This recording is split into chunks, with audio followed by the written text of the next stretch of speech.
নাম্বারটা আমার লাগে। এই নাম্বারটা অফ করে রাখলে আমার হয় না, বিকাশ থেকে শুরু করে সবকিছু আমার এই নাম্বারে। তো আমি তোমাদের জ্বালা যন্ত্রণায় আজকে সারাটা দিন ধরে আমি এই নাম্বারটা অফ রাখছি। তো আমি তোমাদের কাছে একটা রিকোয়েস্ট করুন যে দয়া করে এই ব্যাপারগুলো মানে থামো, তোমরা আমাকে জাস্ট একটু শান্তিতে থাকতে দাও। এই নাম্বারটা জাস্ট আমি ওপেন করতে চাই, আমাকে আর কেউ এভাবে জ্বালায়ও না। আসসালামু আলাইকুম এভরিওয়ান। আজকে মূলত একটা ভিন্ন টপিকে আমি একটা ভিডিও মেক করতেছি। মানে টপিকটা হচ্ছে কিছু অরুচি সম্পূর্ণ মানুষ আছে তাদের নিয়ে আর কি মূলত।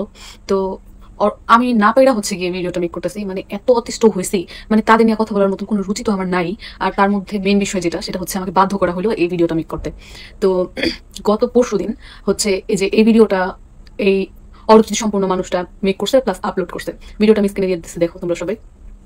তো এই ভিডিওটা মেক করার পরে হচ্ছে মানে আমি প্রথমত জানতামই না। তো কালকে হচ্ছে কালকে রাতেও আসছে কল আমার ফোনে। আর কালকের মানে কালকে এই 2 দিন মিলা আমার ফোনে এত বেশি ফোন আসছে, এত বেশি মেসেজ আসছে, যেমন ইমোতে, হোয়াটসঅ্যাপে, সব জায়গায়। ঠিক আছে, আমি জাস্ট পাগল হয়ে না পাইরা আমি আমার সিমটারে অফ রাখছি।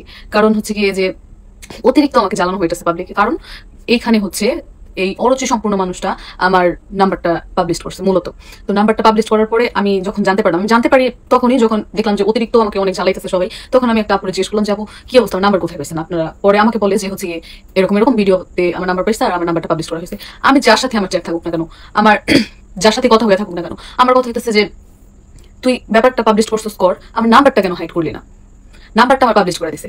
তো এরপরে আমি না পাইরা তোমাদের ভাইকে বলি, তোমাদের ভাইয়া বলে যে ব্যাপারটা আমি দেখতেছি, ইনবক্স করে দেখি কি অবস্থা, হাইড করে কিনা।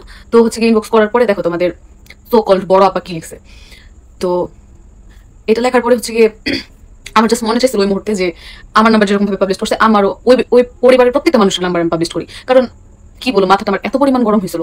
যাই হোক, আমি তো আর কুত্তা না, কুত্তার সাথে কুত্তা হয়নি। আমি জাস্ট তোমাদের সাথে এতটুকু শেয়ার করতে আসলাম যে কত বড় কুলাঙ্গা, এবার তার কাজের মেয়ের হাতেও জুতার বাড়ি খেতে হলো তিশাকে। এবার সবকিছু পাবলিক করে দিল মো। বলল আমি এসব কোনো কিছুই বলিনি, শুধুমাত্র আখিকে মিথ্যা প্রমাণ করবে বলে এরকম নাটক সাজিয়েছে। এর মতো কুলাঙ্গা এই পৃথিবীতে মনে হয়নি। একটা মেয়ে হয়ে আরেকটা মেয়েকে নিয়ে এরকম বাজে কথা বলে কিভাবে? একে তো পাবলিক জুতা দিয়ে মারতেছে না, তা না হলে পাবলিক জুতা দিয়ে মারলে অনলাইন থেকে বের করলে তবে ভালো হবে। একদম ঠিক কথাই বলেছে মো।